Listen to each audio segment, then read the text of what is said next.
Okay, good evening, everyone. Once again, welcome to the second session.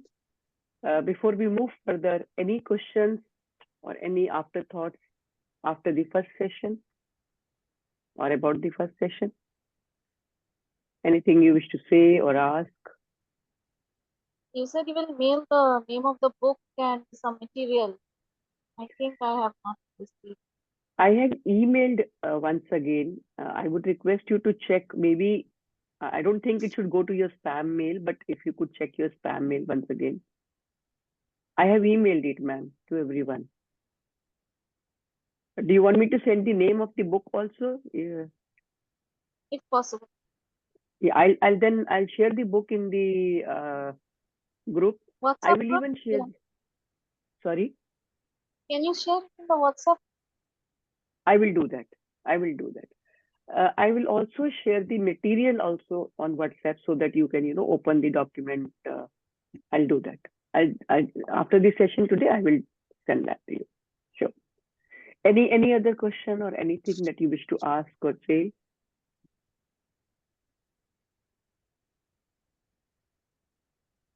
Okay. So if there are no questions, today's session is on developing communication competency. What exactly do we mean by this? Any idea? If anybody would like to share their understanding. How effectively we are uh, able to communicate or competency to communicate. That's my Absolutely. guess. Absolutely. Very simple and easy to do. Do we really need to learn this? Yes. Of It's course. an art. See, most of us, we think that we speak so well, so why the hell do I need to really, learn how to communicate? Because I am an excellent, speaker and I am very effective in my communication. That's what, we normally think.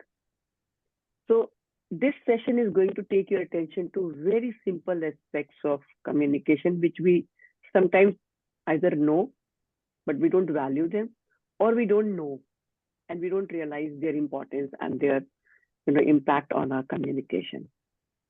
So if I may ask, what percentage of our personal and professional success come from our communication and interpersonal skills? Any idea?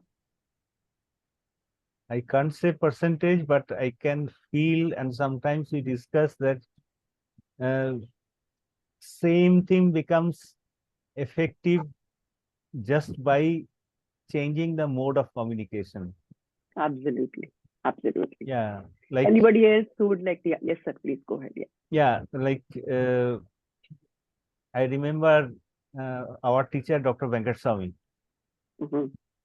Even when he was 70 plus age, Mm-hmm. I remember before attending an important meeting, so he used to call some of his students and Mm-hmm. they asked us to open the auditorium, and Mm-hmm. he used to rehearse in front of us, and he used to deliver the speech in the allotted time, like 8 to 10 minutes, and then he would ask me, what did I communicate to you by my speech?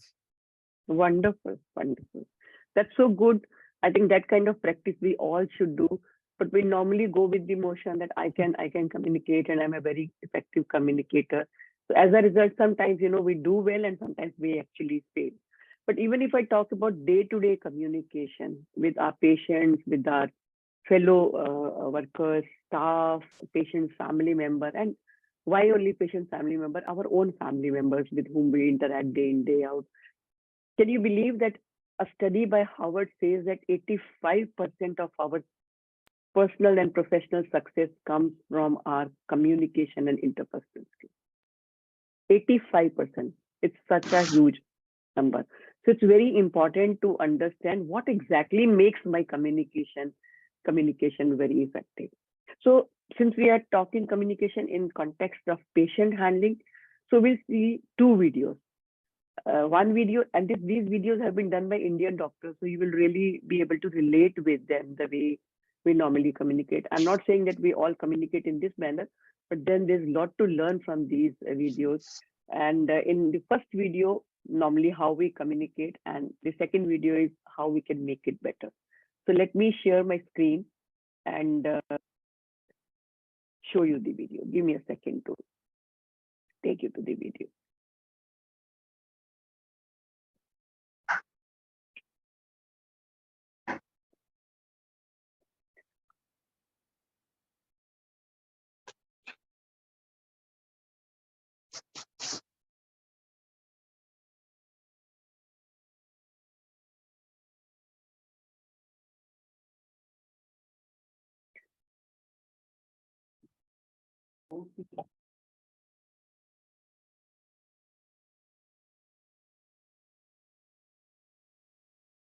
So what did you observe in the video? If I may ask you to write in the chat box what you think was inappropriate.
I can see a lot of answers coming in the chat box. Wonderful. So Dr. Chakravarti has pointed out that he disclosed the name of the patient. Yes, HIV patient, HIV positive patient. I mean, we know we are not supposed to talk about the patient's name and we are not supposed to disclose. But don't we do this very often when we are in the OPD or when we are, at the bedside, we are interacting with one patient and we start talking about another patient, not realizing others are overhearing our conversation. Then yes, Dr. Ashwini said lack of empathy, used harsh words, no doubt. Lavanya says it's the same thing, that he didn't have any empathy and patience to listen to the patient. Uh, uh, okay, he was very rude. Yes, Dr. Atul, I think we could see it. By the way, what all indicated rudeness? Is it just the verbal communication? Could you see the rudeness on his face and body language also? In his language. In his language. And also Language. His tone as well. his Body tone, language also. Yeah. body language, absolutely. So you are talking about all three things. One is words, Yeah. second is his tone of voice, and then also his body language. Absolutely. Body language. Yeah, Dr. Chikarti has also written, he rebuked his religious beliefs of going to Sabrimala barefoot. Yes, people do these things, and especially when we know that this can affect their health, if they are diabetic or hypertensive or have some comorbidities. We know that it is harmful for them, but at the same time, we got to be respectful when we are making them understand that they need to look after. Of course, confidentiality was not there, arrogance of doctor, demotivating talk. Absolutely, I agree with you, Dr. Shukla. Dr. Varsha says no eye contact while examining the patient, very harsh language, disclosing other patient's information. Absolutely, I agree. Then Dr. Asim says the communication to patient was demotivating, picked up phone without taking patient's permission, disclosed the name of the HIV patient. Absolutely, I think all. Sorry. Yeah. And then he should not have attended the phone in between the consultation. So I agree. Ideally, we should not be taking the call, but we at the same time, we know it could be a call around another patient. It could be an urgent call about some emergency. We need to take the call, but we normally don't say, we don't take permission from the patient. We don't even say, sorry, I had to take this call. Why don't we do this with our patients?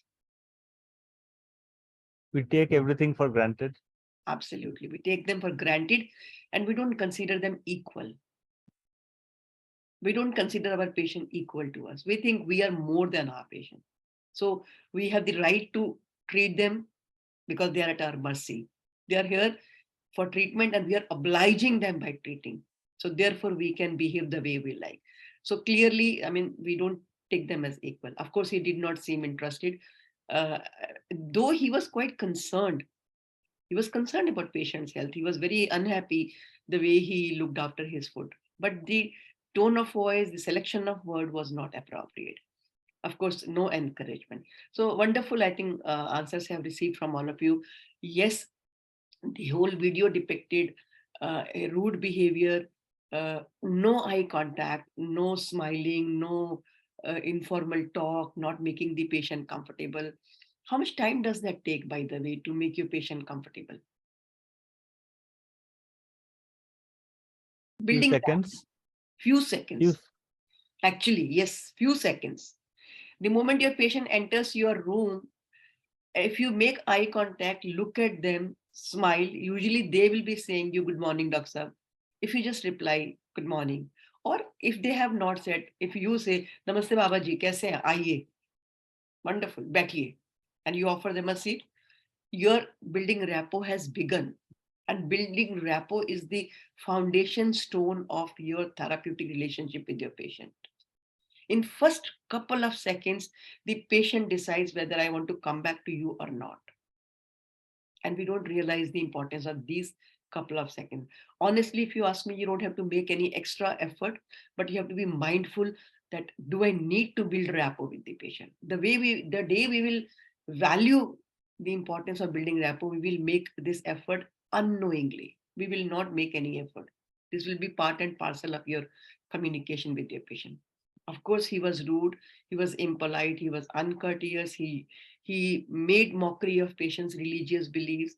He called other patients' name. And the way he was talking, अरे अपने आप को क्या समझता है वो भगवान है क्या वो प्राइम मिनिस्टर लगे क्या कहीं का? When we talk like this, the patient who is overhearing this conversation start thinking about us. How rude is this doctor? How is this doctor talking? And they make image about us, and not just about us, the whole profession. अरे doctor सारे ऐसे ही होते हैं, they don't know how to talk, ये सब लोग दूसरों के बारे में ऐसे ही बात करते हैं. Then they generalize about all of us. Let's watch the second video. Could he have communicated to the patient in this manner?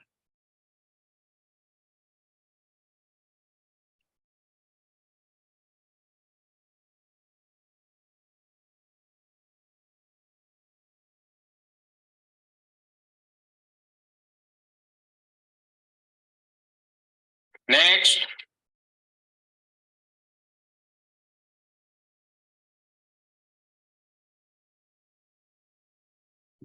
Hello, Mr. Kannan. How are you? Please take your seat. Thank you. What can I do for you? Doctor, I think I have a problem with my leg. What happened?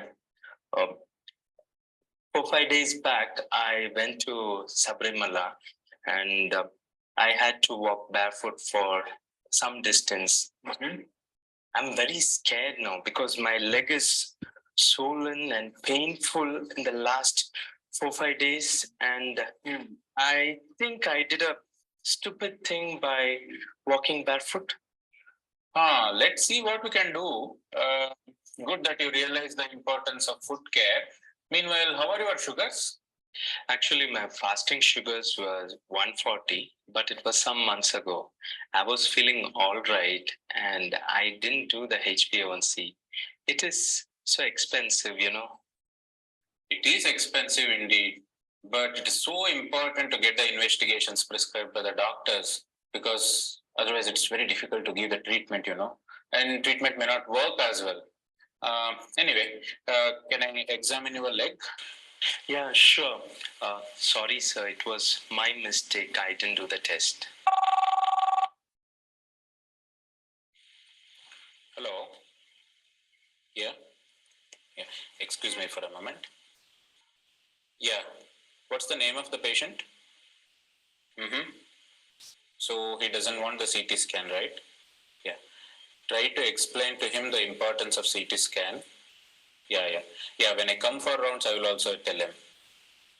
Okay, thanks for informing. Thanks, bye. Sorry about that. You got infection in your leg. So how are we doing regarding the quitting the smoking? Uh, Regarding smoking, it's doing good. Actually, I brought it down to only 1 or 2 cigarettes per day now, doctor. Oh, that's good. But total quitting is very important. See, if you have reduced from one pack to 1 or 2 cigarettes per day, quitting that is also not very difficult, And how are we doing regarding the exercise? Yeah, going on, but I must admit, not so regular. See, exercise and diet are as important as your medicines, if not more. But for the time being, you need admission for sugar control and control of this infection. Is it okay with you? Whatever you say, doctor, you have to cure me this time, and hereafter I will definitely take care of myself. This will not happen again. Yeah, we need to control your sugars and control the infection. Otherwise, it may go for gangrene and may lead to further complications. Now, the sister will go through the procedure and admission process. Okay. And meanwhile, you have this leaflet and you can go through it, which will help you to follow the regimes. Okay. Thank you very much. Thank you so much, doctor. It was so kind of you. You're welcome. Thank you.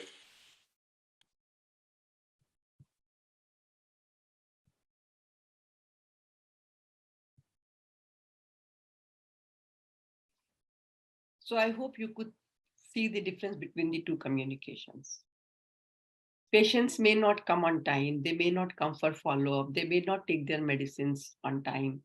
They may not comfort, or they may not follow your instructions. But if you have the tendency to get annoyed with your patient, then I think you're on a wrong road.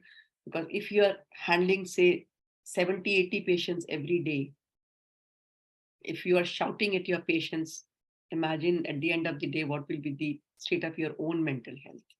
So you have to be very consciously aware how much I have to talk, how I have to talk. And we do this very often. We become annoyed with the patient and we start shouting, and then we start, blaming the patient for ill health. Maybe what you're saying is right, but thing is how you're communicating that. If you watched both the videos, if you look at the timing, this video took shorter. Probably the doctor communicated more than what he communicated in the previous video. And also at the same time, I think at the end of the consultation, both the patient and the doctor were happy, which is the ultimate aim of our practice. Okay, so coming to communication, understanding the nitty-gritties of communication, in what all ways do we communicate? Just 1 second before I start taking your answers, can I request everyone to have your cameras on? Because if you are not having your camera on, I won't be knowing whether you are with me or not. So I think this is one thing I have, always insisting on. Please have your camera on, because I need to interact with you. I want you to answer, and I need to see you honestly to know that you are there and you are listening to me. Yeah. Thank you, Dr. Abhilasha, for having your camera on. Thank you. Dr. I Atul? think there's some problem with my camera, laptop camera. It happened just now. I have on the camera, but you're not able to see me, I think. No, you're not visible. No. That's You are not even this thing is even not there. Login is also not visible. Yeah. Yeah, I can see Dr. Ashwini. Thank you, Dr. Ashwini, to have your camera on. I would request. There's some problem with my camera. It's all right for today. It's fine, but for future, Yeah. I would request. Yeah, absolutely. Dr. Atul, even I'm not able to see you. Is your camera on? My camera is on. That's what I'm saying. But there's some maybe problem with the laptop. It was on initially, but now nobody's able to see me. Okay. My camera is on. Okay. This is off. No, this is on. But there's some problem with the camera. It happened just now, maybe. Okay. No problem. Okay. Thank you. But make sure that next time when we meet. Yeah. Next time, yeah. Thank you. Yeah. So, okay. Otherwise, I will leave and come again. Yeah, maybe you can do that. Maybe that will help. Yeah. Bisachi also, I think he has some problem with this camera. Yeah. Okay. So what are the different ways we communicate? If you can give the broad categories.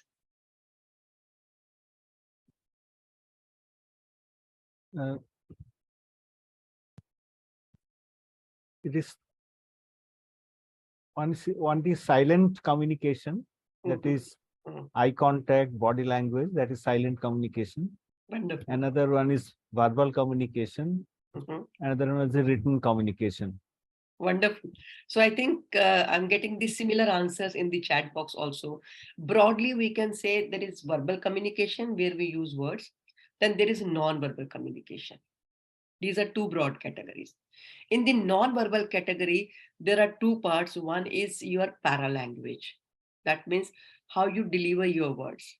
And the second is your body language. So broadly, if you remember this, that we communicate both verbally and non-verbally. And in non-verbal, the language part, how you deliver, that is paralanguage, that's covered, and also your body language. So another question which I want to ask all of you, what do you think, what percentage each part contributes to the complete communication? Verbal, that is language, paralanguage, and body language. If I say these three parts, what do you think, which category covers what percentage of the communication? Because it's an interesting finding. Body language maybe 50%. Okay, wonderful, good guess. Paralanguage maybe another 20% and 30% verbal. Good guess, I would say. Yes, Dr. Atul, I can see you now. Wonderful, wonderful. Okay, Dr. Varsha says... There was some problem with the camera. Yes, yeah. Thank you so much. So Dr. Varsha says 60, 20, 20. So 60, according to you, is what, Dr. Varsha? Unmute, please. Yeah. 60 is a language, that is verbal communication. 20 is body language. And 20 is the rest. Paralanguage. Yeah, paralanguage, yes. You'll be surprised to know that actually 7% is your words, that's all. 93% is non-verbal, in which 55% is your body language, and 38% is your tone of voice, paralanguage. So when somebody comes in, you look at them and you have a good amount of information about that patient, even much before the patient opens their mouth. From the body language, you're able to see this patient is going to be a little difficult to handle, even before they speak anything. And the moment they speak, from their tone of voice, you're able to say, oh, this patient I have to handle this patient carefully. 93% of the communication is non-verbal. Similarly, when you communicate with your patients are observing your non-verbal language. You may be thinking, oh, I'm speaking, so my patient is listening to me, but patient is also observing you. Their family members are observing you. So your body language, your tone of voice, everything is contributing, participating in the complete. But of course, we all know words play a very important role in what we do. So my question to you is, do words matter? Yes, even if they contribute 7%, they matter. So let's do a small activity. We'll do a small activity. I just need 5 volunteers from the group. So I think we have 7 of us, 8 of us that I can see here. So I'll take 5, maybe Varsha, Abhilasha, Ashwini, Lavanya, and Dr. Atul. 5 of you. Have I chosen right 5? Okay, 5 people. So we imagine that we are going for a picnic. We all are going for a picnic and we are discussing the plan for picnic. And every time we start the dialogue, we will start in this manner. I will give you an example. I'm okay with the plan of picnic, but... So I will start the discussion and then ask the next one to start. So I'm okay with the plan of going for picnic, but I have some guests coming home this Sunday, so I will not be able to go. What do you say, Dr. Varsha? I will go for a picnic, but I may not get the leave. Okay, you may not get the leave. Okay. Dr. Abhilasha, what do you say? I'm ready to go for the picnic, but I have an important presentation, so I may not be able to come. I completely understand. Dr. Ashwini, what do you say? I'm okay with the plan of the picnic, but I have a prior appointment on that day, so won't be able to make it. Okay, okay. What do you say, Dr. Lavanya? I would love to come for the picnic, but I have to attend some classes for my college. So you will not be able to make it. So I won't be able to make it. Sorry. Understandable. I completely understand. Now we'll start the dialogue once again, but replace this word but with and. So instead of using but, we will use and. So I'll set the tone. I'm okay with the plan of going and I'll get food for everyone. What do you say, Dr. Vishakha? I'm okay with the plan of going to picnic, and I will arrange for the vehicle. Wow, that's so good. Dr. Abhilasha, what do you say?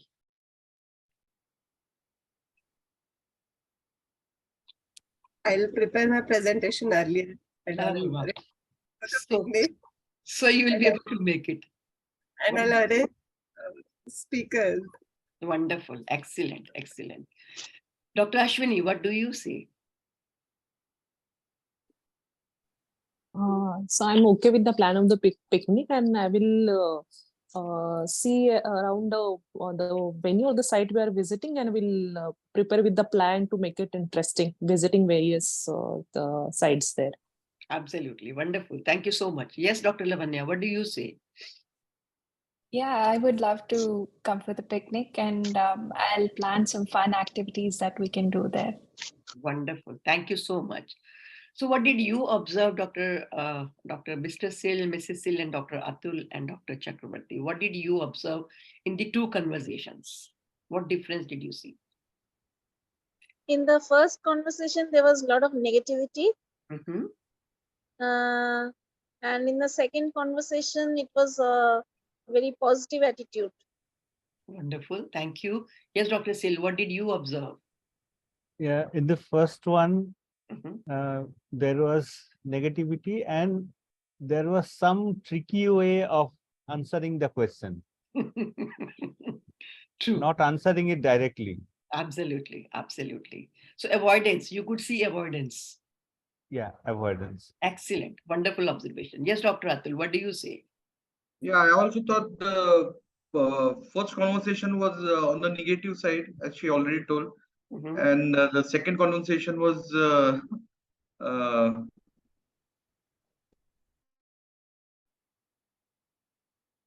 sorry, we lost your voice. Yeah. Yeah.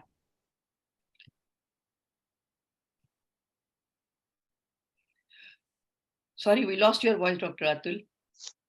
Yes, I completely agree. Dr. Sabyasachi has also written that use of and made it seem like persons were really interested. And in the first one, they just seem to be making excuses. This is what exactly happens. Lot of us use if and but much more than required. Can you think of any word that you use very often that you think does not help the dialogue, does not help the conversation?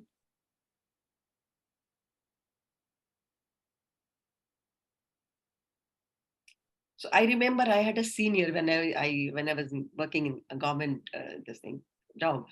I had a senior who would always start his point, like if he is discussing and you say something, he will say like this, no, it's not like this, it's like this.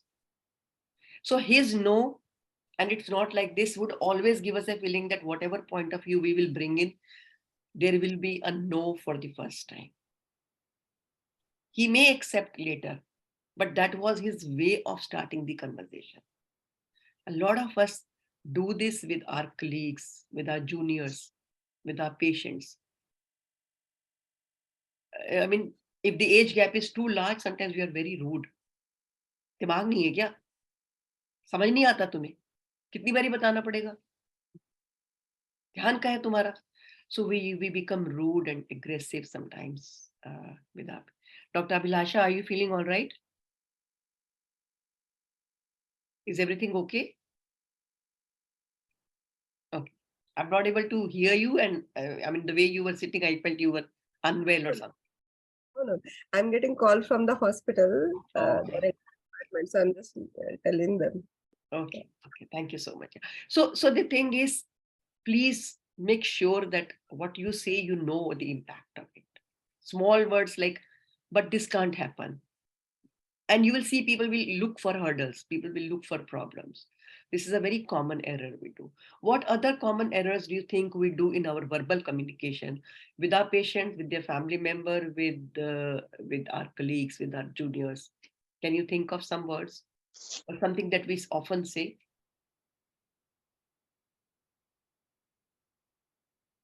Sometimes we try to communicate multiple things at a time, and the most important things get least importance.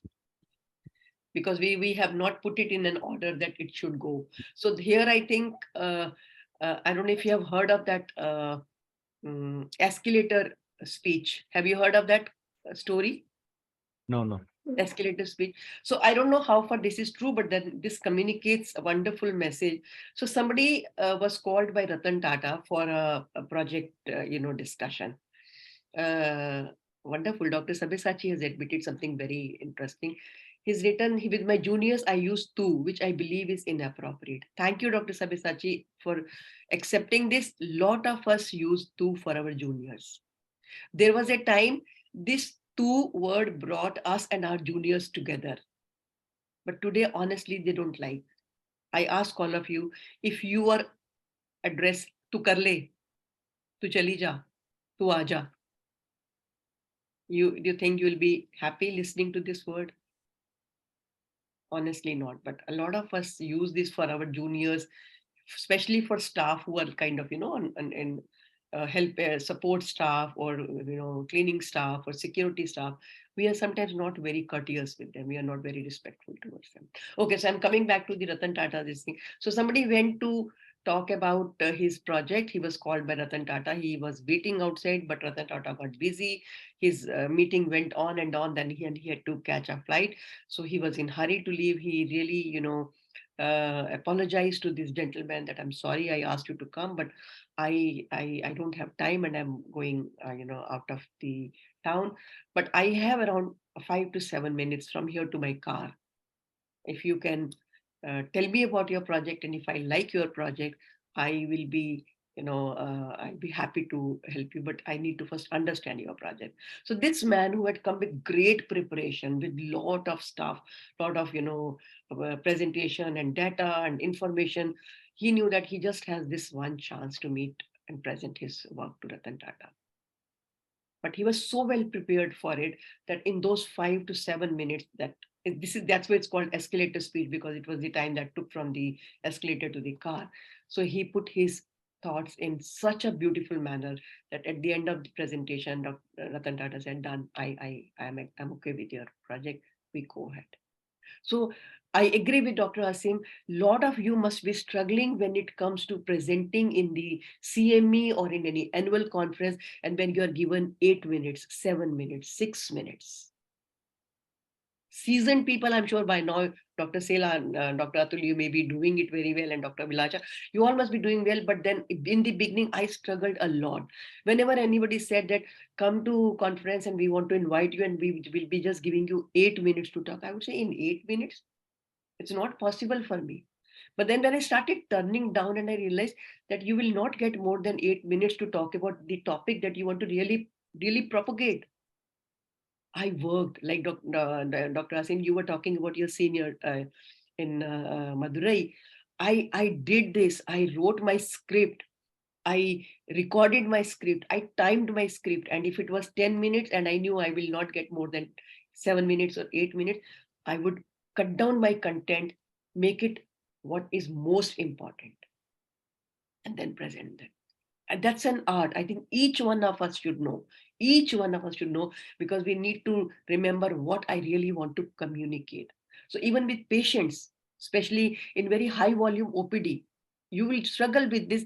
That I'm working with LNJP, Maulana Azad Medical College, for the last 10 years. And they come up with this complaint that, ma'am, we have 70 to 80 patients to see in 4 hours. So that means 20 patients per hour. That means not more than 3 minutes per patient. How do you expect us to counsel our patient or talk to our patient? And I always say, if you know what most important information you have to give to your patient, rehearse it so well that you can communicate all that in those 3 minutes. We all watch India Got Talent and a lot of music and dance programs on OTT. We know that. A lot of time in those 2 to 3 minutes time, the artist is able to tell a complete story just because they have rehearsed so well, they have practiced so well. So I agree with you, Dr. Asim, that communication, if you are really good at your words, if you know what you want to say, you will be able to clearly take your audience with you and communicate with your patients, with your staff, and with everybody. So, but we make this error. We don't stay focused on the topic and we go around and then we are not able to communicate what exactly is required.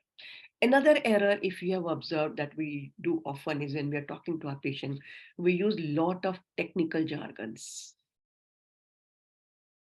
So what happens when we are using a lot of technical jargon? Patient may not understand. They will never come up to you and say, Doctor Sahab, जो आपने बोला मुझे समझ नहीं आया. Please एक बारी दोबारा बता दीजिए. और अगर किसी patient ने कह दिया दोबारा बता दीजिए, will your tone of voice and your way of expression remain same? No. We become not happy. And suppose if the same patient says for the second time, Doctor Sahab, अभी भी समझ नहीं आया. मैं तुम्हारा कान खराब है क्या तुम्हारे? जाके पहले कान चेक कराओ. That's because we don't know how to make things simple and understandable. That's also a skill that we have to really learn. So that was a little bit about the verbal communication when we are using words. What about written communication? What challenges or errors do you see in written communication? Because a lot of transfer of information is through written communication. We write patients' OPD slip, we write medicines, we write case history, we write investigations, and a lot of errors happen around that. So what challenges do you see or what errors do you see in the written communication? Handwriting. Of course, handwriting is one biggest challenge. Absolutely. What else? And language? Language? Yes, a lot of us have language issues. Writing skills are not really good. How many of you have formally learned how to write patient's case history or OPD slip? Formally learned. How many of you really know the structure of writing? So we write in the way we like. While we are writing, we have to remember who is going to read this. For whom am I writing? If it is for your patient, for your nurse, for your pharmacist, for another doctor, if your language is not readable, the message is not communicated. I remember I was taking a session for a group of neurologists. So one of them shared his experience. He said, ma'am, a patient's father came up to me. It was a young child actually who was his patient and he had seizures. So he came up to me and he said, Doctor Sahab, ye shishi, kitni shishi leni hai mujhe? He was on syrup Peptoin. Doctor Sahab, ye kitni shishi leni hai mujhe? He said, kitni shishi lene ka kya matlab hua ye?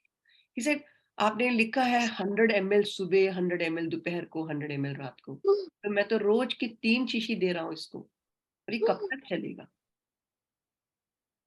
When he saw his prescription, instead of mg, he had written ml.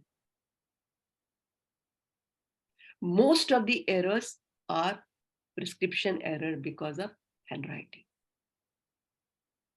Dosage, route, lot of such errors. So let me show you a couple of samples that I have collected from the various sources just to share with you. Where is it? Okay, let me see. Where is that sample?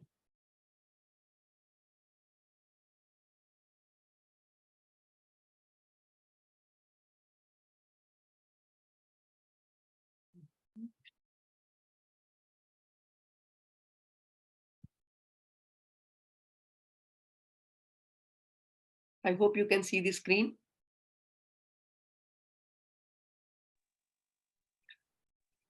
So this sample was shared by one of the doctors working in the government setup. She is professor and head of the department.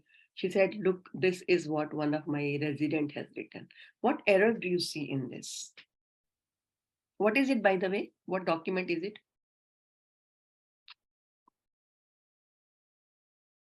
Written looks like summary. Okay, what summary it is? Lama Prenatal summary. care. Lama summary, absolutely, Lama summary. Okay, so what errors do you see in this picture?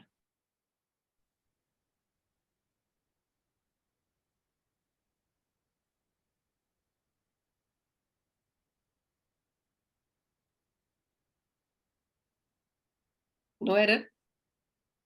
Everything is perfect? Patient name has not been mentioned, ma'am. Yes. Patient's name, age, sex, UID number or MRD number, whatever we call it, nothing is mentioned. Primary thing. And then of course, it's written in a very haphazard manner. There is cutting, overwriting, which we normally insist that we don't have to, strike and overwrite. Even if you have to strike, it should be done in a very neat manner because it can create confusion. Normally we sign, we don't write our name. Why? Why do we avoid writing our name? Because we don't want others to know who has written this. So another sample, I've deliberately removed the name of the hospital, but you can see hardly anything is readable. Yes. This is another sample. Only very few selected people will be able to read. So there was a time we used to say, a doctor's handwriting only pharmacist can read. Sometimes even pharmacist cannot read, and that can also lead to a lot of, prescription errors. So what are the common errors in written work that you have observed?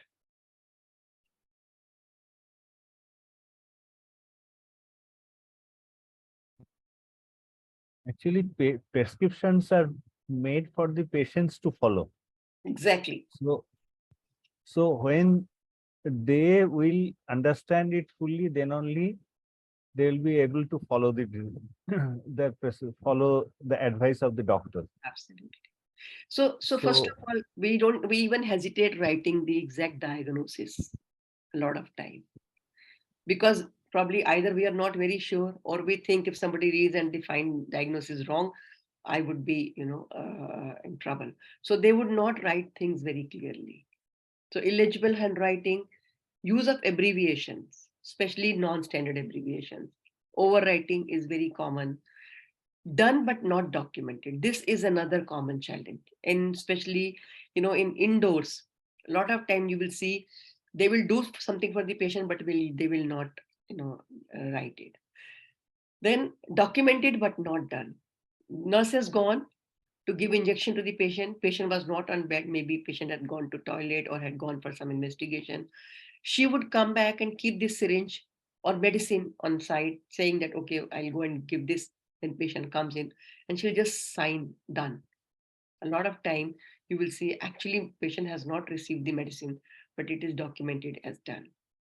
Document not signed, dated or timed. Very often we think it's not relevant, it's not important, but especially from even medical legal point of view, it's very important to make sure that when we sign the document, we date and we time, because that shows at what time we have created this document. As very rightly said by Dr. Asim, language is a problem, language is a barrier. So we have around how many languages in India? 22 languages? And how many dialects? Countless. 720 dialects.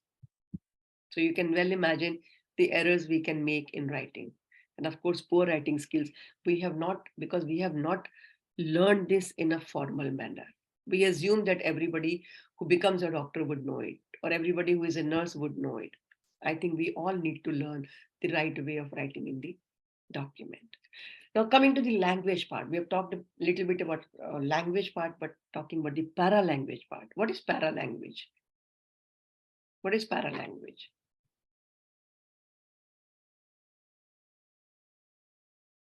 Tone of the language. Language is words, para-language is how these words are delivered. And what will come in para-language? You said tone of voice, your pitch, your volume, your rate of speaking, quality of your voice, intonation, everything is part of para-language. Actually, 10% of the conflicts are because of the wrong words. 90% of the conflicts are because of the wrong tone of voice. Whole communication changes the moment you change the tone of voice. So, roko mat, jaane do. Roko mat jaane do. The whole intent of the message has changed. Now, I'm showing you one slide with one sentence written 6 times. Put little emphasis on the word that I have underlined and read this sentence. You will see the meaning of the sentence will differ every time.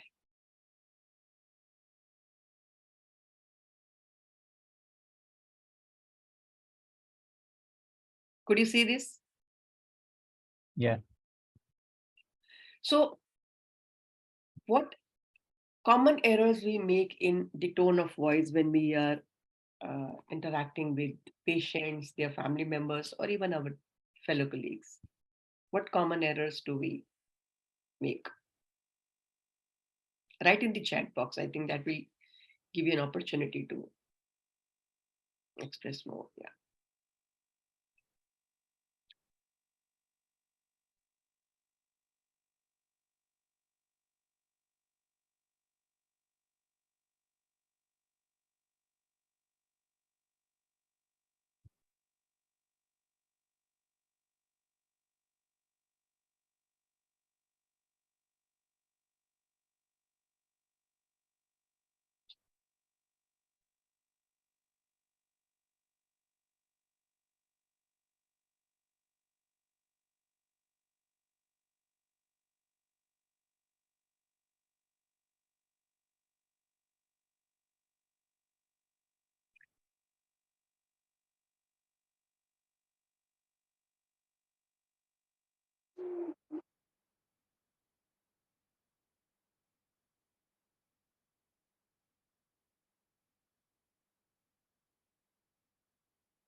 Have you messaged something?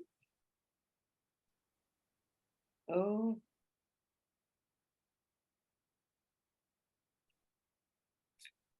Yes, talking too fast and trying to communicate many things. Absolutely.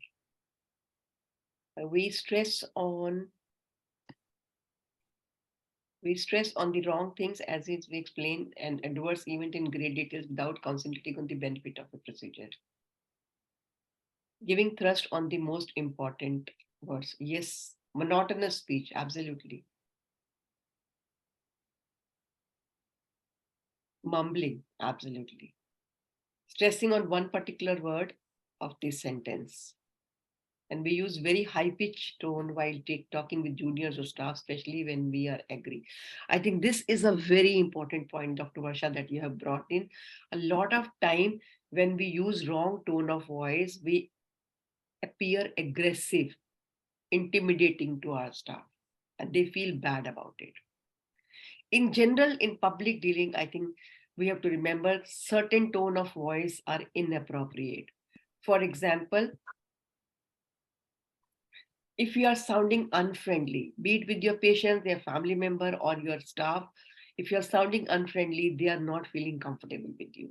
If you sound disinterested or unconcerned, they come up with some complaint and you don't seem to be interested in listening to them, or you appear unconcerned. They feel that you're cold, you are not empathetic with them.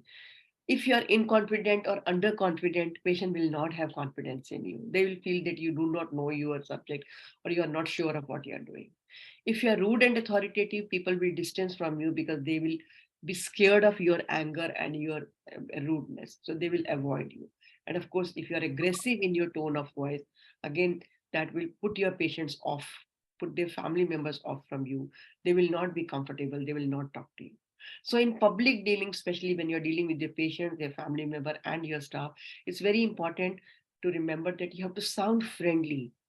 When I say friendly, I don't mean that you become friend with your patients, but you have to sound friendly where you are respectful towards them. You are kind to them, compassionate to them. You have to sound responsible because they come up to you with some expectation. And I can't say I'm not interested or I'm unconcerned about your condition. Confident, I think your confidence would come from your subject knowledge and your communication skills. A lot of you may be wonderful clinician, but if you don't have good communication skills, you are likely to sound inconfident because you will not know how to express, especially difficult communication, which we are going to talk in future sessions. There, it's very important when you are breaking a bad news, when you are going to address llama, when you are going to handle uncooperative patient. So you have to act and sound very confident in the way you are handling that situation.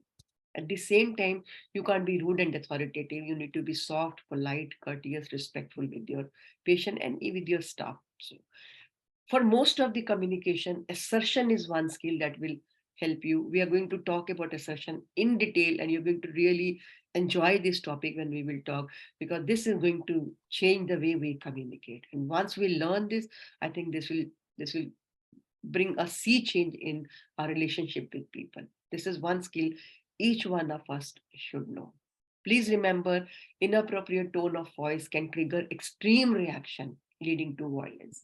You will see a lot of us who are very prone to having aggressive reaction from patient side.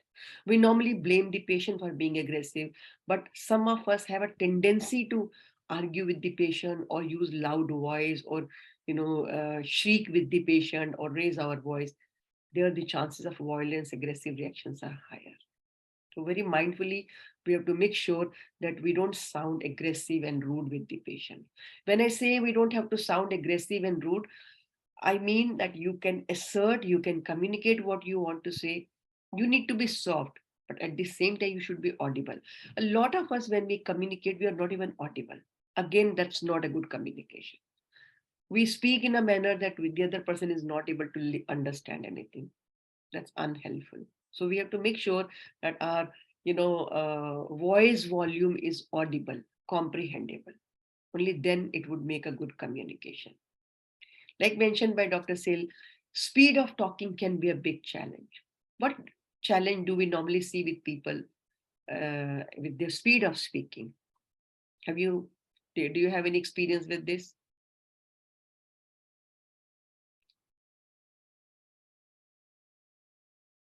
Yeah, I remember one of our teachers, he was very good in mathematics, but he used to talk so fast most of the times we could not understand what he was telling. Absolutely. But when we used to go to him one-to-one for solving some problem, he was excellent. Absolutely. So I remember one of the resident shared that, ma'am, my consultant speaks at a very fast speed. I'm not able to note down, especially when he's giving orders. I'm not able to note down. So I just keep, noting some points. But after he goes, then I'll ask my other colleagues and ask them to tell me what all did he say. How risky is that? If you are not giving time to your juniors to note down, because writing takes time, and if your speed of talking is very fast, if the other person has not been able to note down, there will be some missed communication. A lot of things that you have asked will not be followed up. So we have to make sure when we are speaking, even with patients, especially when you are explaining them about their disease or prognosis or procedure or outcome, if your speed of speaking is very fast, because you are doing this every day, so for you, those words are very you're very familiar with those words, but the same thing for patient is absolutely new. So I remember in one of the gynecologist program, one of the residents said, ma'am, it was a consultant who said, she said that there was a patient who required LSCS and there was nobody outside. It was patient's, grandfather who was sitting outside, grandfather or grandmother who was sitting outside, and we called her in and we explained to her that the lady needs LSCS. And she went out and she said, पता नहीं doctor ने कुछ stress बोल रही है, किस क्या होता है ये मुझे पता नहीं, वो कह रही है स्ट्रेस हो रहा है, बच्चे को स्ट्रेस हो रहा है. This simple word stress that we use every day was new to that woman.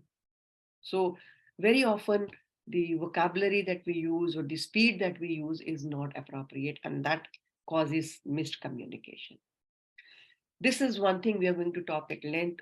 A lot of conversation is very difficult when you have to especially talk about poor prognosis or some complication or some error or bad news that you have to, and especially if you're handling aggressive patient party. So how do you really make your communication impactful, at the same time sound friendly and compassionate? We are going to talk about it, Len, but I think this is one thing we all have to learn. So this is in a nutshell about the para-language part. Now coming to the next section, that is body language. What do you see in this picture?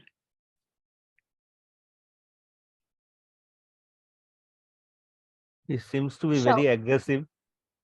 Aggressive. He's shouting. He's shouting. How could you guess? How could all of you guess this? Facial expression. Facial expression.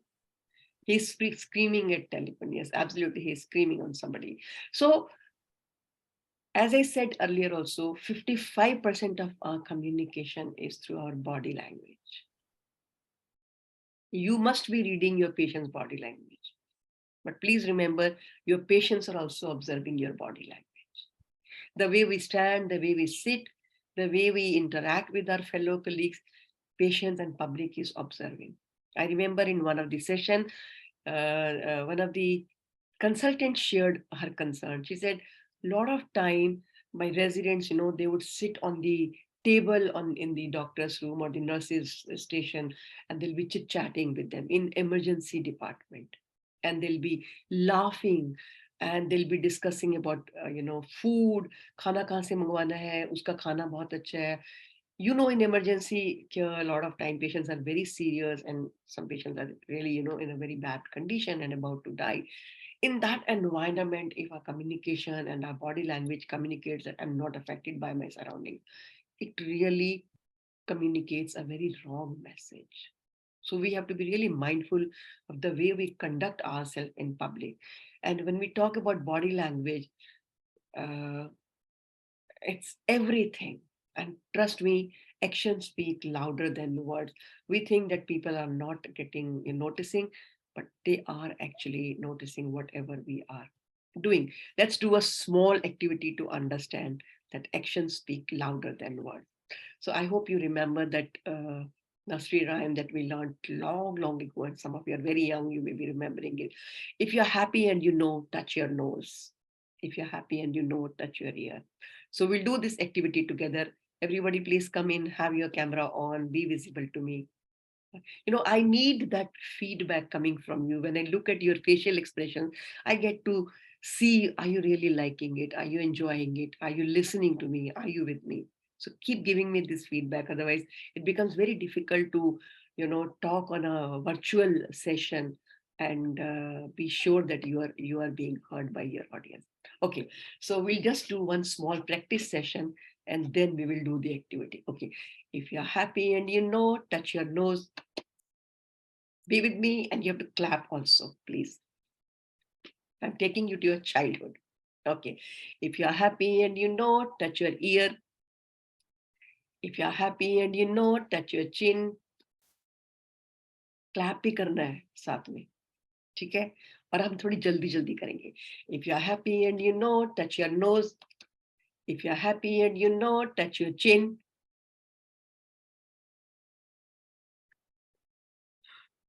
How many of you were about to touch your ear? Most of us. Yes. Because although you were listening to me, but you were observing me. You all are ophthalmologists, almost all of you, except Lavanya, but you are doctors, all of you are doctors. Most of the communication with the outer world happens through our eyes. 80% is visual. So you were observing me. You were not listening to what I was saying. You were observing and you just followed my action. Similarly, patients follow your action. They believe your actions more than what you are saying. So you may say, I'm concerned, I'm affected, but actually, if your actions don't say that, they can sense that we are not affected, we are not concerned. So body language, which covers almost everything from our facial expressions to eye contact, gesture, posture, I think we really need to be mindful of this. First of all, I think most important is facial expression. So if I may show you this picture, what do you think are our regular facial expressions with our patients or with people in general? Number 1, 2, 3, 4, 5, 6, 7, 8, and 9. Which one? Which one? I think 5. Excellent. Very correct guess. Number 5. What is in number 5, by the way? Neutral expressions. Yes. Neutral expressions. Is this actually neutral? Purposefully neutral. Will you be happy if your doctor dealt with you with these expressions? No, definitely we will expect one from the doctor. Why don't we smile with the patient, especially when it is appropriate? I know if it is a serious condition, we know it's not appropriate. We need not smile. I agree.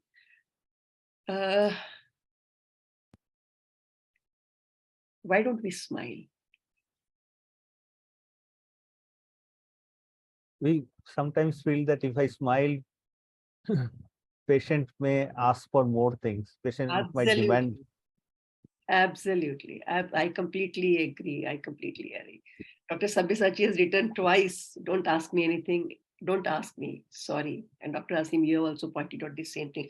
I think this is the hidden agenda. This is the reason we don't smile. We want to keep our patients at a hand distance. We don't want our patient to come closer.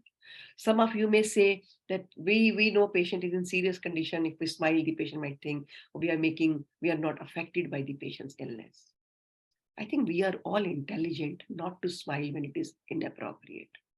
But at the same time, we can smile when we are, in a regular situation, when patient hasn't come for anything serious. And honestly, smile changes the milieu. If you smile and talk to your patient, patients start feeling relaxed. They become comfortable. They start having trust in you. And it's very important that if you don't smile, your patient will think you as a robot. And anybody else? Strict. Absolutely. Arrogant. Yes, Dr. Sabyasachi, I agree. Non-approachable. Absolutely. Non-approachable. Now you see, do you want your patient to go back with this idea about you, that you are not approachable, you are arrogant, you are rude, you are authoritative, you are very strict? No. We all want to have good, we want to be good doctors, we want to send our patients satisfied, but look at our body language. This is one basic thing. So next time when you look at your patient, remember to smile. At least that welcoming smile that breaks the ice, that makes the other person comfortable. Repeatedly, I'm saying all these things will create comfort. They don't break the professional, decorum. It's not against professional decorum. It doesn't break the professional relationship. It is very important. So Our facial expressions like, anger, irritability, unhappiness, even attitude, that gets reflected in our body language, in our facial expression. So it's not only important to, have the right facial expression, it's important also to be able to read others' expression. So how many of you think that you can read others' expression? How many of you think you can read others' expressions? Okay. Not always. Not always. So let's take this small quiz. Let's see if we can really, I hope I'm able to open this. Yes. Yeah. So I'm going to show you expression and give you options. 1 second. I need to close this. Okay. So how do I close this? Otherwise, I'm not able to see it properly. Okay. So this facial expressions, the option is embarrassment, fear, sadness, surprise. Embarrassment. What do others say? Write in the chat box. Write in the chat box. Embarrassment. Okay. Surprise also. Surprise. Okay. Fear. Fear. Okay. Fear. Now see, we have 4, 5 different answers. That means we are not very clear. Again, somebody has said embarrassment, fear, embarrassment. So we are going by majority. That is embarrassment. Okay, let's see. Embarrassment.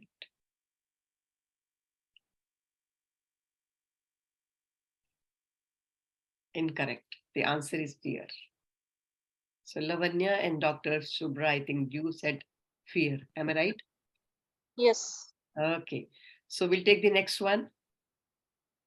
What is this face expressing? What is this face expressing? Happiness. Happiness. What do others say? Happiness. Happiness. Happiness. Okay. I'm going Happiness. to happiness. Okay. Happiness. Correct answer. Absolutely. Okay. What about this one?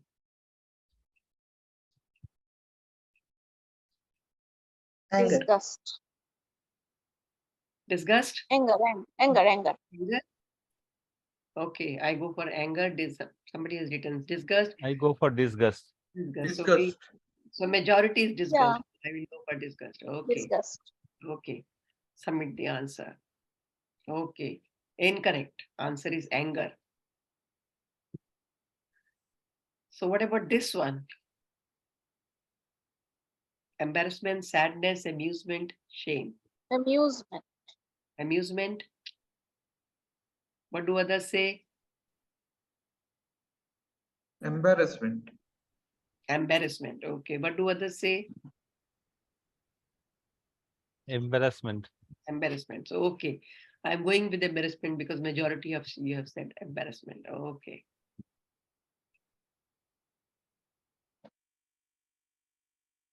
So I think this gives us an idea that we may try if we are given a chance, but not all of us are good at, to actually be able to read the facial expression. And it's so important to be able to read facial expressions. Next is eye contact. I think that's very important. Do we make eye contact when the patient comes in?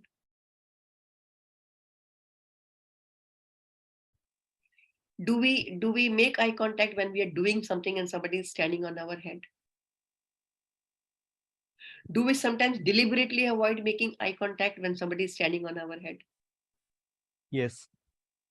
Have you experienced when you visit your seniors and you are visible in their visual field, but you're invisible to them and they don't make eye contact and they say, okay, tell me, what do you want? How can I help you? Have you experienced this? I think most of us have experienced this. Yes. How do you feel? We feel neglected. We feel neglected. We feel that our existence is being denied. This is what exactly patient and their family members feel when they come to talk to us. I'm not saying that we have to stop working and talk to them. We can even say, can you wait for a second and finish our work? Can you please wait for 2 minutes? Let me finish my work. Can I call you in 2 minutes? So, but just not making eye contact shows that I don't care if you're standing here. My work is more important than you. In patient handling, why do you think making eye contact is important?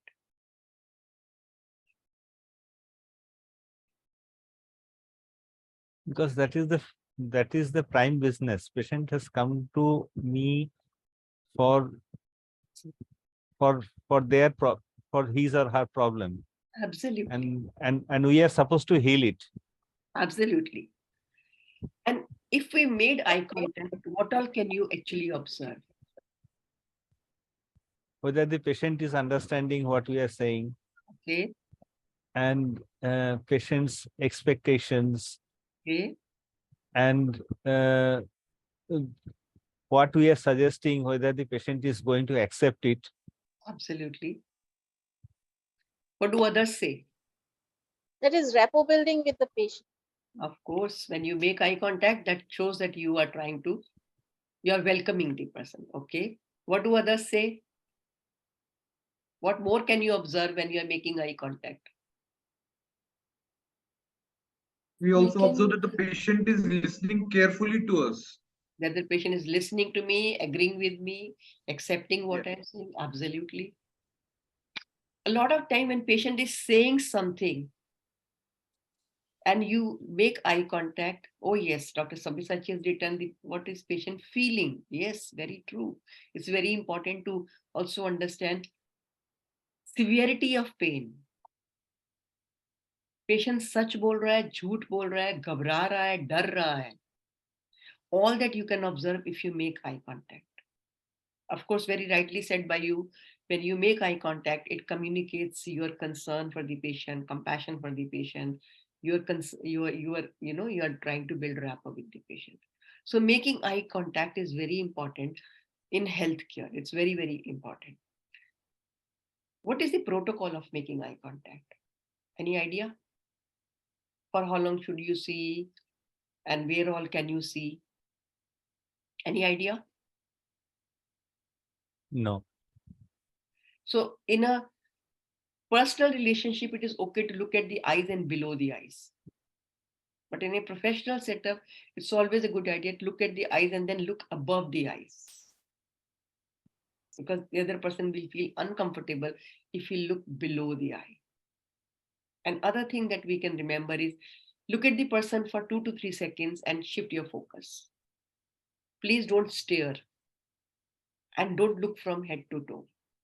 It makes the other person very uncomfortable. Avoid doing that because it looks like you're checking out or you're challenging the person. Posture. In this picture, you can see two posture, A and B, which is okay.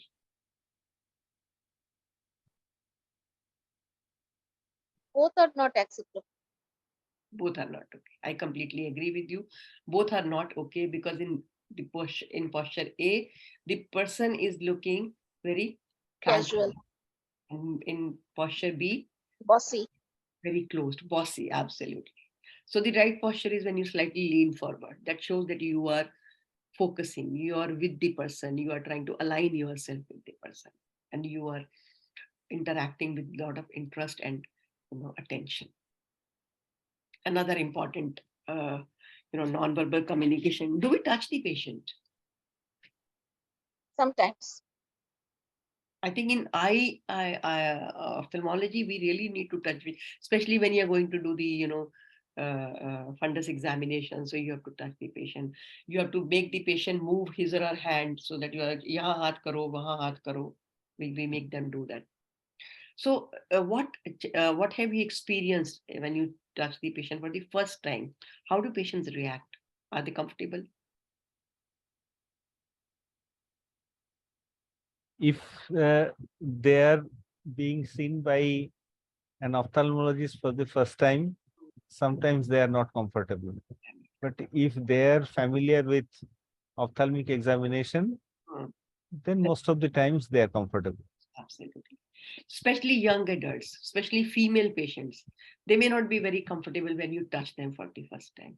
So it's very important to remember that when you touch the patient, sometimes they move back and become a bit jittery. Absolutely, Dr. Chakravarti. I think this is what I was trying to ask you, because if you have not told them what you're going to do, especially when you hold their hand and hold their thumb and you want to say, yahan dekho, or you say, idhar dekho. I mean, for you, it's a very routine thing. You hold their hand and you ask them to, but you touching their hand, for them, it can be very uncomfortable, especially if it's a female patient or a young adult. So, because we all know that on one side, it will be part of your job that you're doing. You could also be touching to communicate empathy if you're touching on the shoulder, especially when you're consoling them for, poor prognosis or a disease condition that is irreversible. So you may be trying to, calm the patient or make them comfortable, but it could be very uncomfortable for the other person because they may not like your gesture. So we have to be really very careful before we touch, especially in today's time. A lot of misunderstanding can happen if it's the patient of an opposite sex. If you're a male therapist and a female patient, we have to be really very careful. Even for medical examination, if you are going to touch the patient, signpost. What exactly do we mean by signpost? I'm sure you must be knowing, but I'm just trying to make sure that, do you know what do we mean by signpost before you touch?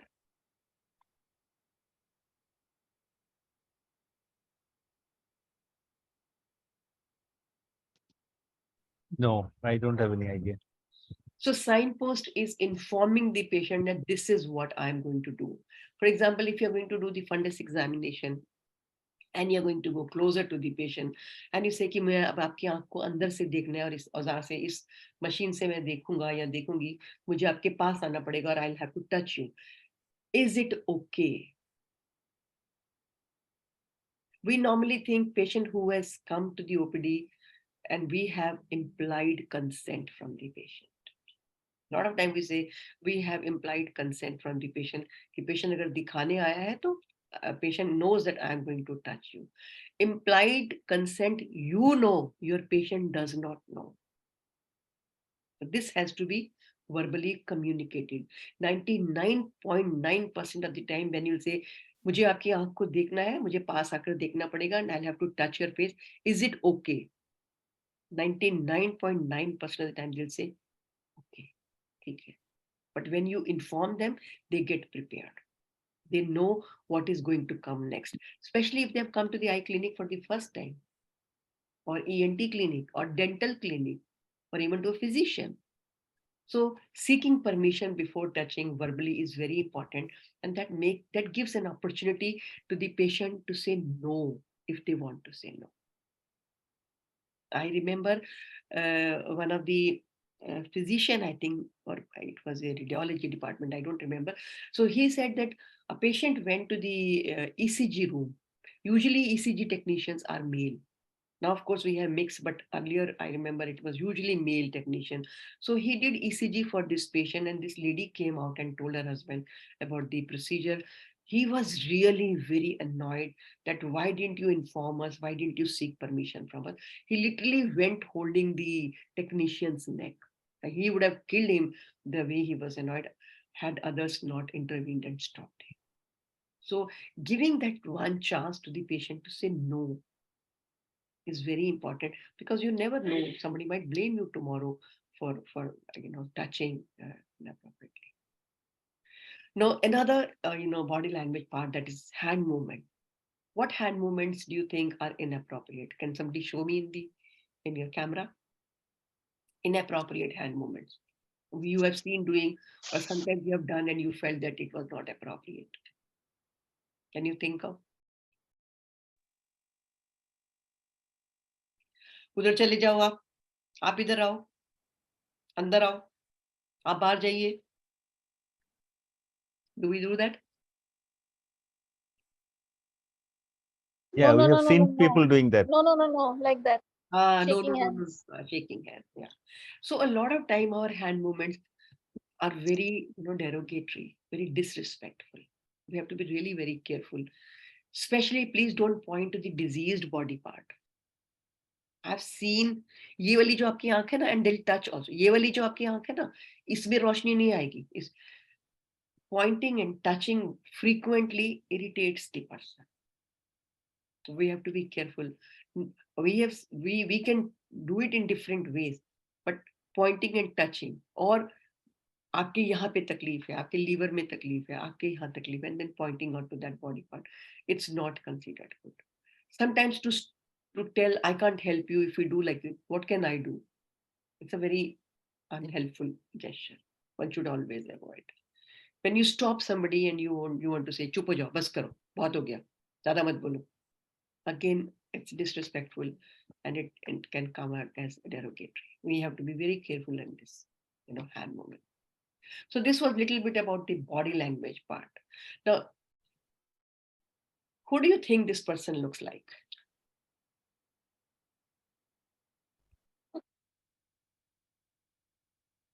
Hero. A bouncer in a bar.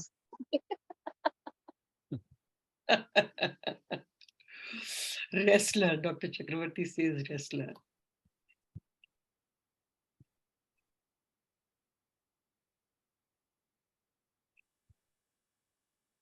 So it's very important to dress up appropriately. We treat the patient the way patient appears to us. Similarly, patients and their family member would trust us on the basis of how we appear. I remember I am a guest faculty to Delhi Judicial Academy, where the judges who are in their induction program, I do programs for them. I take their sessions. So I had gone to take a session, but before me there was another speaker who was a very senior retired judge who had come to talk about their conduct in public. So the young judges were actually fighting with this senior judge, saying, why are we asked to dress up in that manner? Why can't we dress up the way we like? I think certain professions are imagined and visualized in a particular manner. And it gives you an edge if you are dressed up appropriately to your profession. In your personal life, you can dress up the way you like. I know we don't dress up like this, but are we really very careful about the way we dress up? Do we really care what am I wearing in terms of my clothes, my hairstyle, I've seen a lot of doctors, wearing very shabby clothes. They will go to their workplace in their flip-flops, sometimes very high heels. Very young doctors, sometimes I see wearing very tight clothes. Although I haven't seen anything like this in NNN or HVDSI, but I just want to bring it to your awareness that we have to dress up appropriately so that our patients have this confidence that you are experienced, you are knowledgeable, because this is how people kind of relate these two things. Although it doesn't make sense, but that's how people kind of imagine. Even the colors that we choose, bright colors sometimes give them a feeling that we are not affected by their state of health. So wearing sober colors that are soothing, that's more advisable. I think 3 questions that we need to ask when we are dressing up. 1, does this clothing fit me properly? Sometimes we wear very tight or very loose or short clothes. That means they may not be actually well fitted clothes for you. Especially a lot of time, apron that we are wearing, we think ye hospital ka hai, ye hospital mein pehenna hai. So sometimes it is stained, sometimes it is dirty, sometimes it is worn out, sometimes it is oversized or undersized.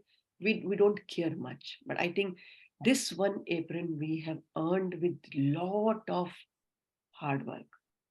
So respecting your apron is very important, and it should really, really show your professional attitude. Second question we need to ask, are these clothes comfortable? Sometimes we wear clothes that may be very fashionable, but they are not comfortable. Especially, we all know that in healthcare, it's a lot of hustle. You are up and down, all the time. So am I wearing, are these clothes comfortable? And third, am I dressed appropriately for my position and responsibilities? Because people value us the way we appear. The moment a patient comes in, you're able to decide patient poor hai ya अच्छी economic condition से है, patient पढ़ा लिखा है या अनपढ़ है, patient rural background से है या urban background से है. And unfortunately हम मुंह देख के थप्पड़ मारते हैं. यही अगर हमारे सामने पढ़ा लिखा पेशेंट आ जाता है, थोड़ा वेल टू डू आ जाता है, our behavior, our communication, our style completely changes. So please remember, if you want your patients to, treat you with respect, you have to really, command that respect through your dressing and through your appearance.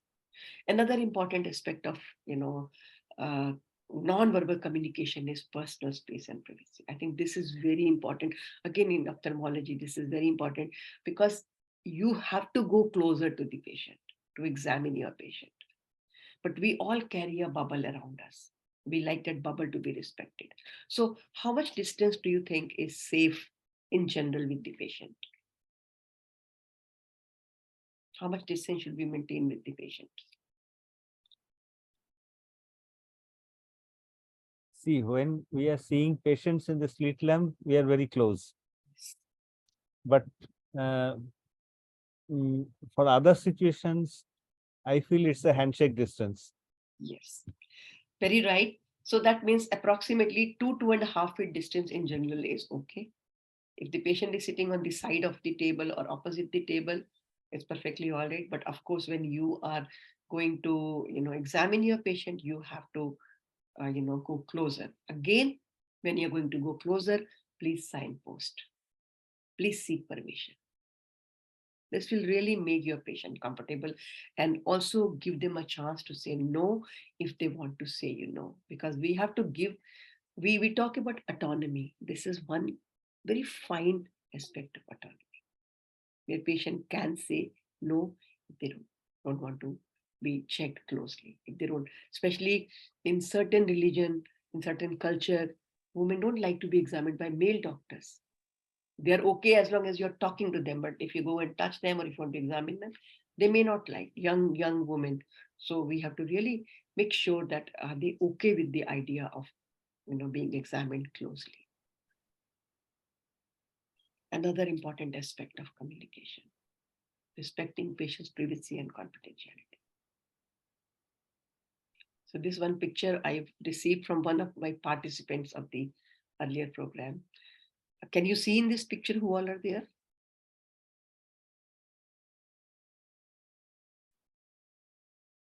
I can't recognize all others, but I can recognize our health minister in this.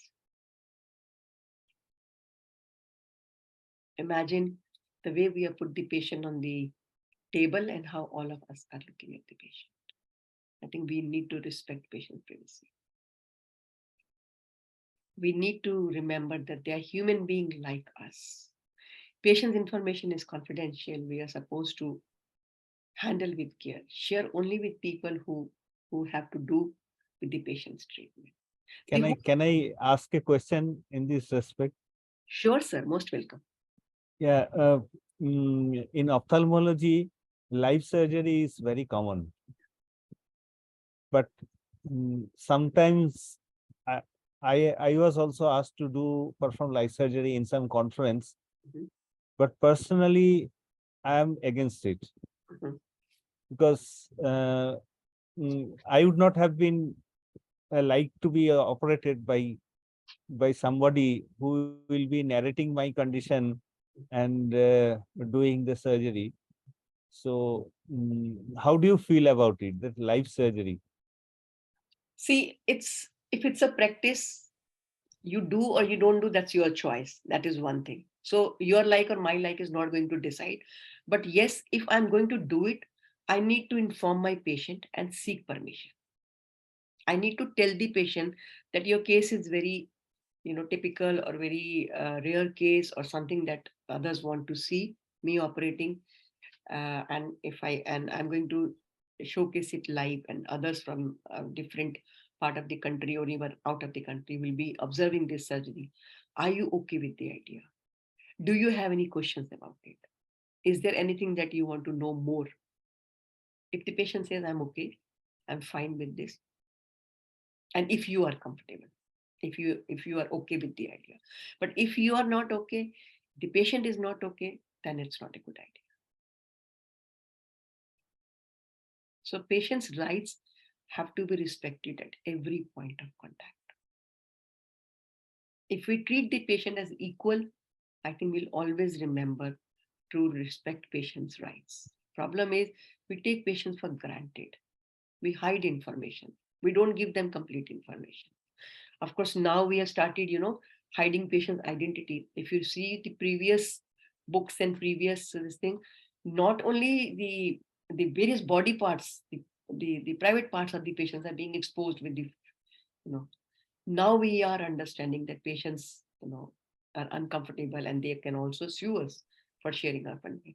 Now why I'm telling so, because sometimes I have seen that the complication happened during surgery, and 100 times the complication is being uttered, and the surgeon is explaining how he is going to manage this complication and all. So I can imagine what patients must be thinking under the dread. Absolutely. You're taking a big risk.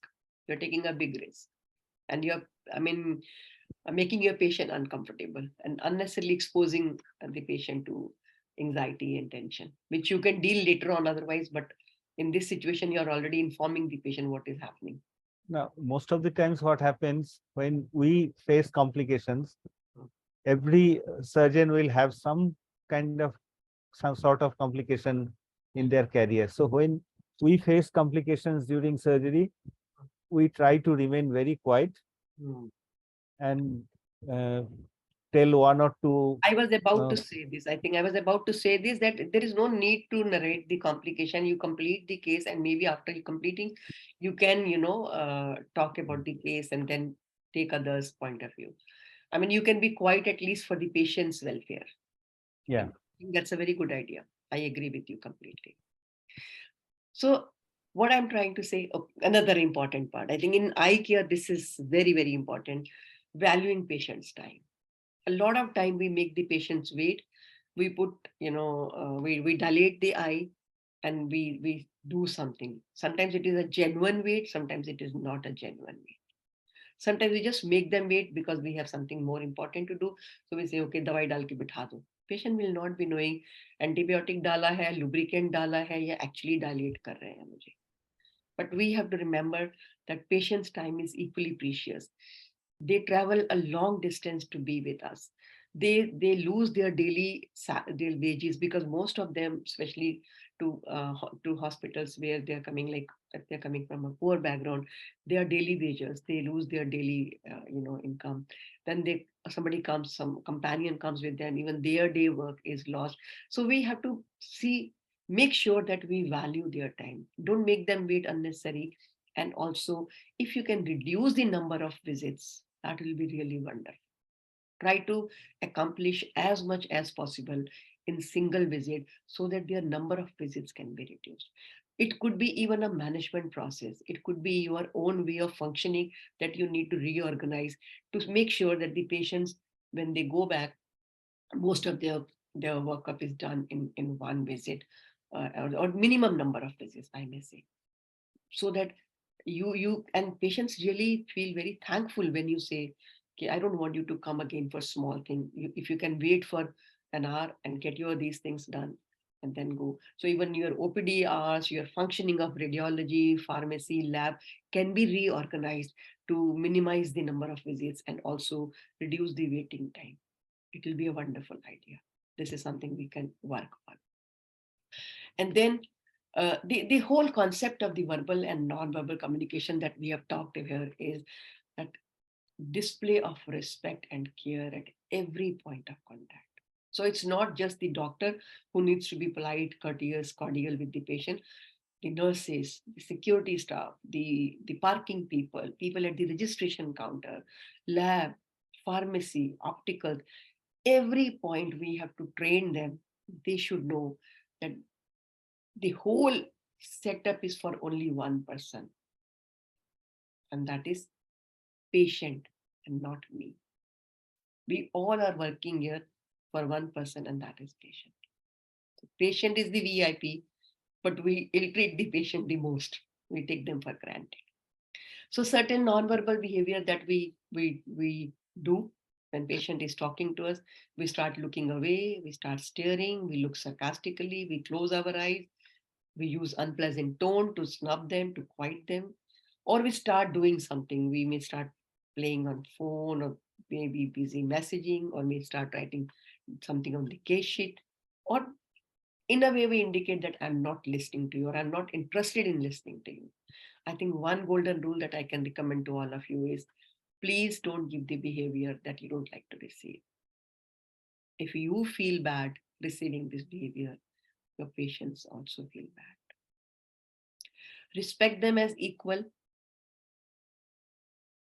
and you can't fail.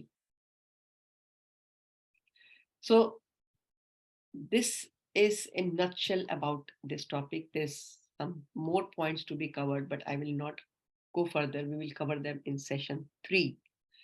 Before moving further, any questions about what we have discussed till now? One thing I would like to share is all of us have got optometry students or our fellows or our juniors, colleagues, anything. If you want to scold, maybe something has gone wrong and you want to tell them that it should be done in the other way or something, do it in a closed door. Don't scold them or rebuke them in front of others. That is because everybody has got their own self-respect. Even a child has got self-respect. So if you have to scold somebody or correct something he or she is doing wrong, do it in a closed door fashion. Don't make it public. This is very, very important. Even if you want to tell your fellow, like today only, one of our fellows, his suturing was not going on okay.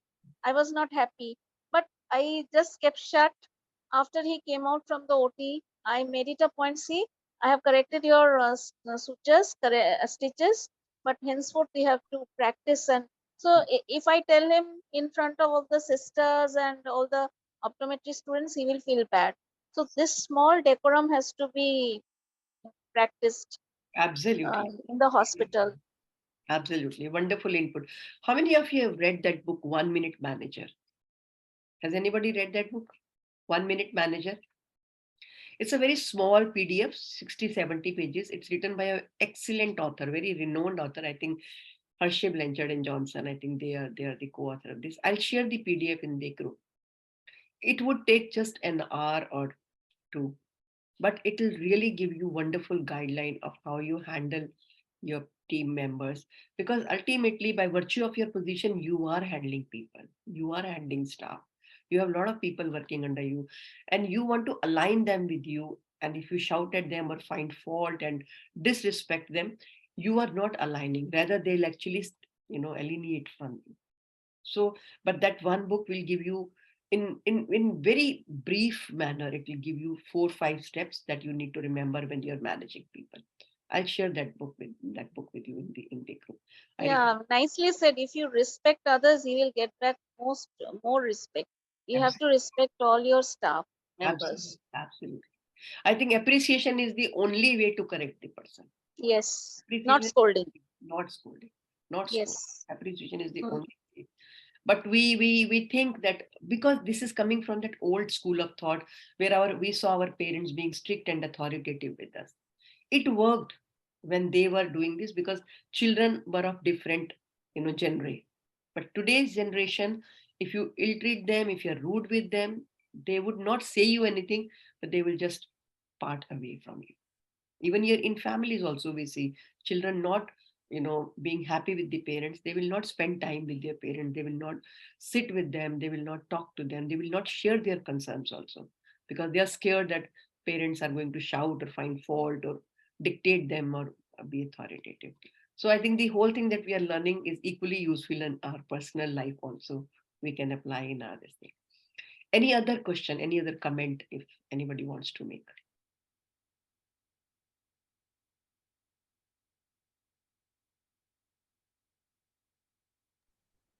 I just wanted to share a small experience Sure. which got hit yesterday.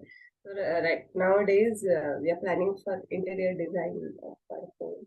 So we are meeting 2-3 people. So they arranged a Zoom call meeting, and the senior manager and designer, everybody was there.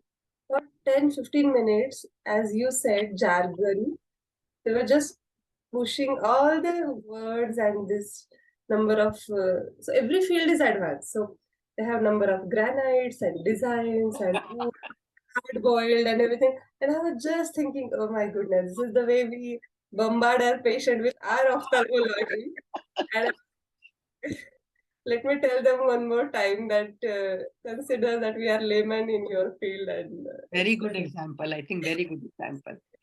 So you could sense how patients must be feeling. Here you see.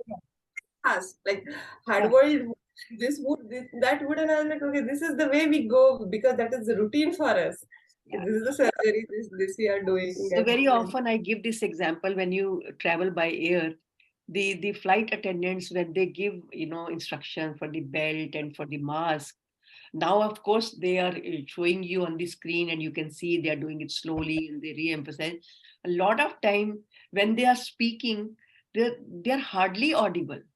Their language, their speed of speaking, and I mean, it's just not understandable. I really want to ask them, do you really listen to your own conversation, and are others able to listen and understand what you're saying?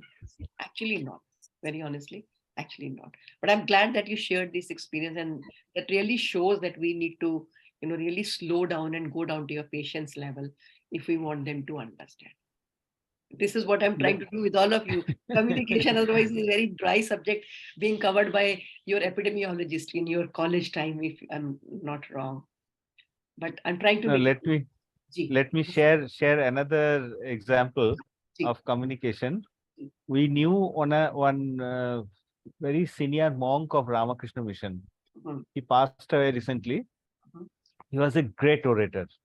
Even at 80+ ages, he could talk for more than 2 hours continuously and keep the audience spellbound. So what he had done, he translated the Sanskrit mantras that are chanted during pujas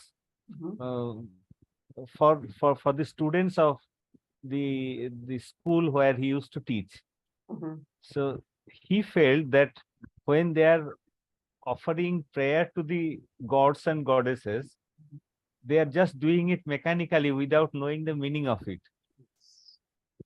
So he translated that of course, he was in West Bengal, so he translated in Bengali, and the students practiced offering prayer in their own language. See, I think this is how you try to make things simple and easy to understand. If you want to communicate, there are 110 ways to communicate. Do I want to communicate? That's the most important thing. So I think this is making things simple, and your experience sharing is highlighting the importance of making things simple and easy to understand, and check whether the person is really understood or not. So just to check whether we have understood or not, what is the takeaway from today's session? Write your takeaway in the comment section, chat box.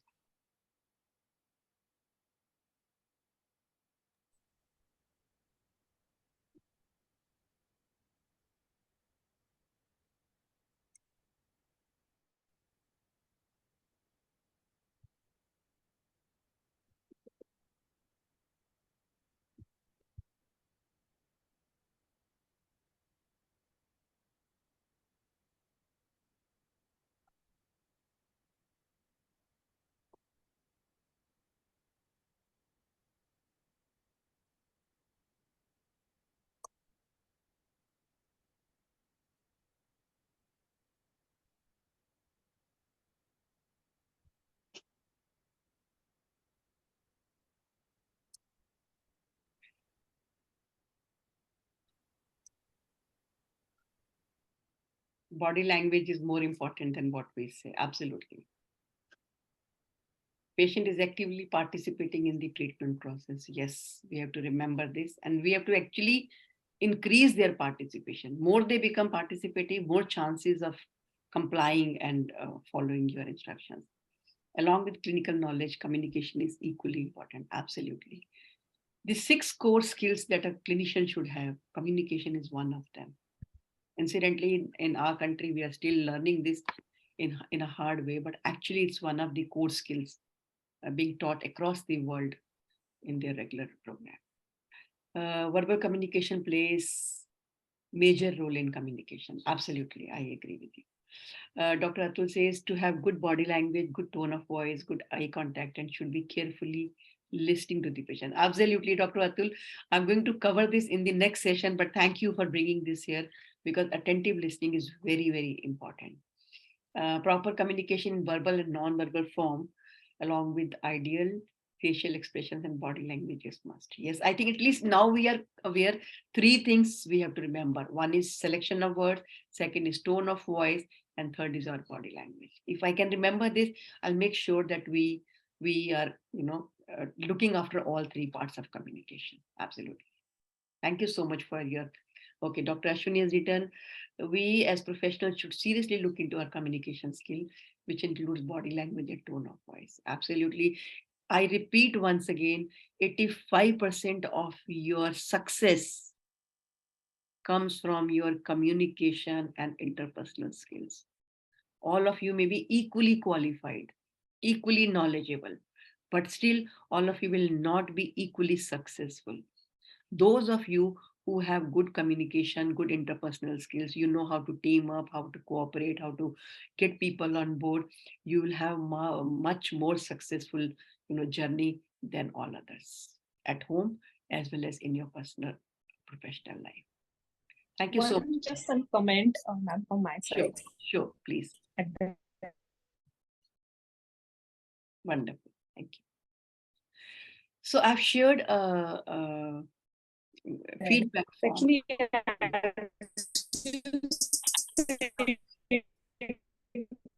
Sorry, I'm not able to hear. These skills, I mean,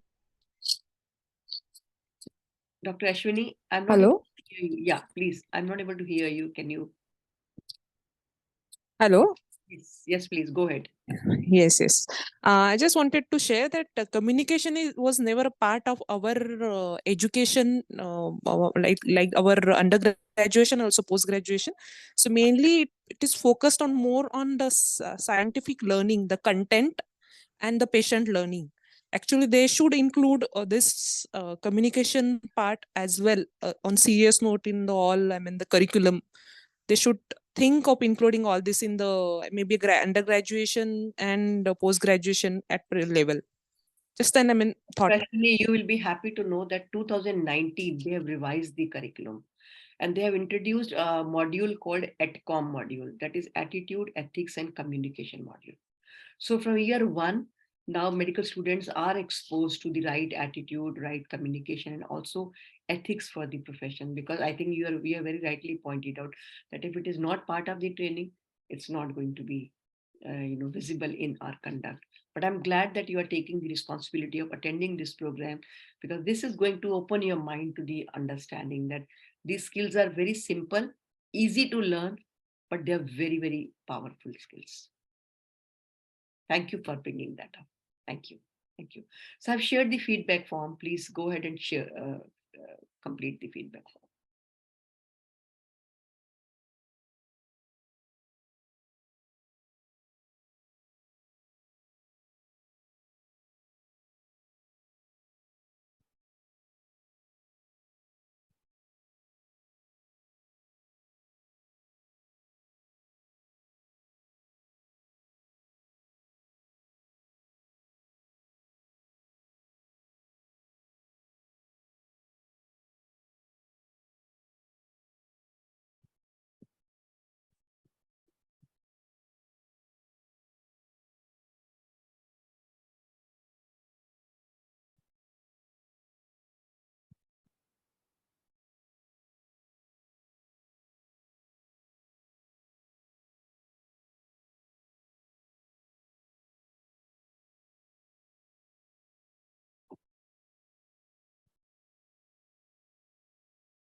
Radhika, are you there?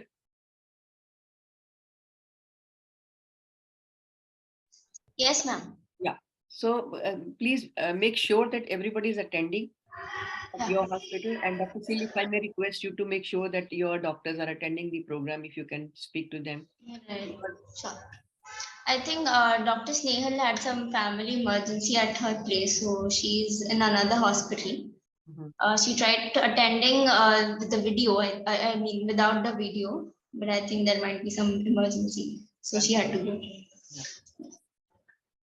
So similarly, I request NNN hospital to make sure that your doctors are attending the program, because we decided that we'll have 5 doctors from both the hospitals who can further take this training, to another level.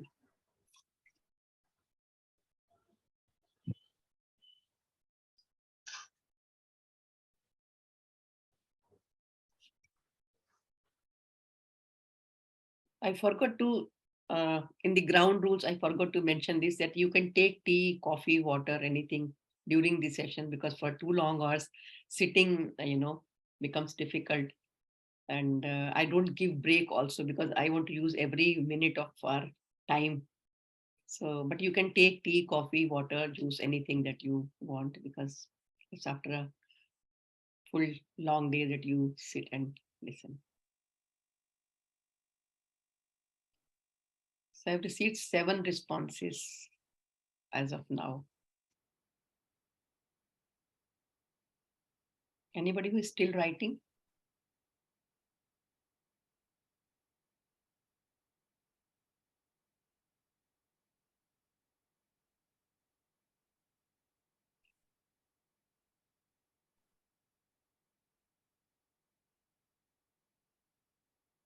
Okay, then I think we'll close the session here and meet next Friday.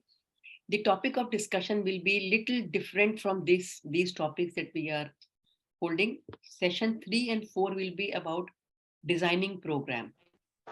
Because since it's a master trainer program, that I really want all of you to really know how do you go about designing a program, and then the facilitation skills, what different facilitation skills can help us in making our program interesting and enjoyable.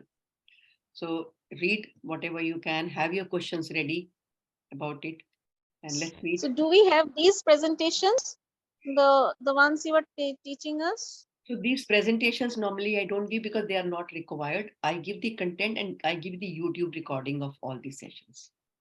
Yeah, because further when we are going to conduct some points maybe of the importance. handouts that I have given, that 60-70 pages handout that I have shared with you, it has almost everything that we are discussing here, maybe much more than this. Much more than this.